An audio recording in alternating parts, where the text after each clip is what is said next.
a question is on your three views of hell. I'm not sure if that's exactly what it's called. You were talking about some places in the Bible that actually demonstrate that eternal or everlasting is not always literally eternal or everlasting. Right. And can you pick a few of those off your head? Because I'm going to do a short lesson on covenants. Okay. And I want to bring that out.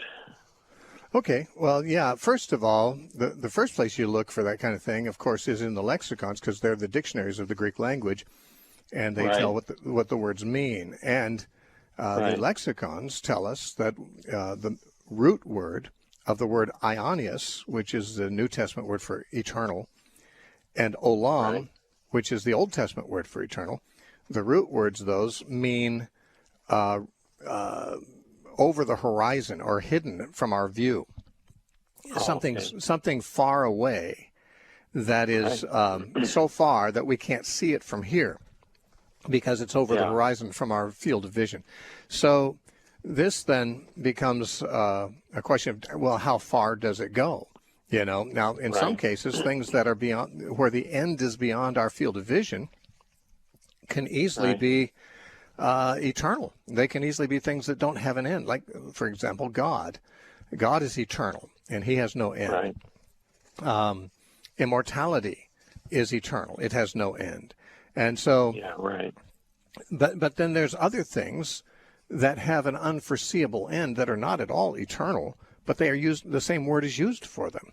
For example, in Exodus, I think it's chapter 23, if I'm not mistaken, maybe 22, it's talking about a slave who's offered his freedom after 7 years of servitude, and he doesn't want his freedom. He wants to stay in his master's home and continue to serve. And it says there that you shall, pierce his ear, and then he will serve you forever. It's the word olam, the word for eternal. But of course, it's not talking about the man in eternity serving this man. It's talking about, just for the duration, for the unforeseeable future.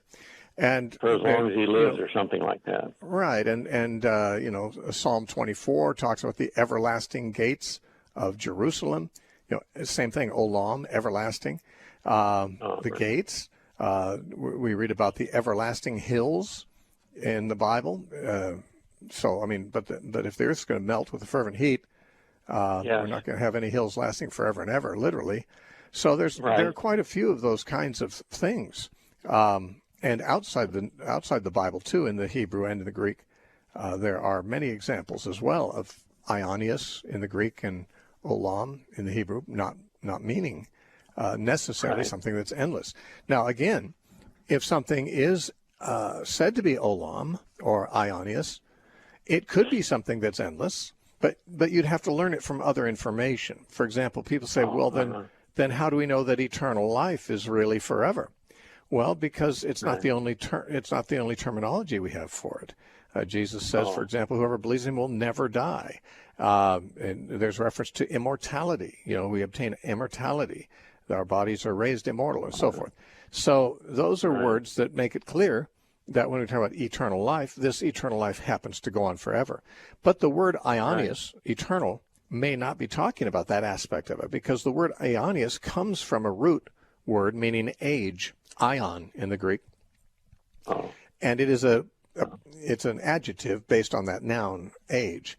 And there's quite a few theories among scholars as to the exact translation of it, but people like F.F. Bruce and many other credible scholars have suggested that it refers to something that pertains to an age or pertains to the Messianic age. So it wouldn't even be talking about how long the thing lasts, but more what age it belongs to. He would say then, let me see here. Let me see. I have a chapter on this in my book, by the way. My book, All You Want to Know About Hell: 3 Christian Views. I have a chapter about the meaning of this word. You mentioned one. You mentioned one time too when you were. I don't know where this is in the Bible. I could look it up. Where you said like the smoke. In Sodom and Gomorrah, the smoke goes up forever and ever, or something like that. Well, in Jude, in the book of Jude, it says it says that the people of Sodom and Gomorrah serve as an example for all who are disobedient because they're experiencing the vengeance of eternal fire. Aionios fire. That's Jude verse 7. Now, the fire that consumed Sodom and Gomorrah is not still burning. Right. But now someone might say, but he's talking about hell when he says they're suffering eternal fire.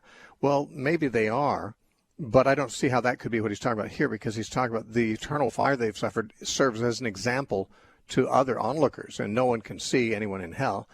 So it's the fire. It was the visible fire that he's talking about.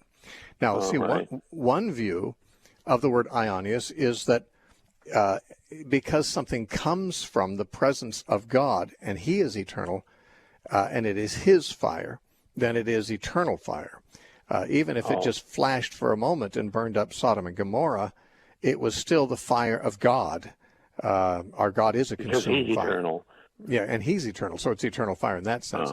But see, there are at least 4 different scholarly opinions among evangelical Christians as to the exact meaning of aionios, and the fact that so many places in the Bible translate it as eternal or everlasting. Well, sometimes probably is referring to something eternal or everlasting, but you need to take it case by case, because some things may be called aionios and they're not everlasting.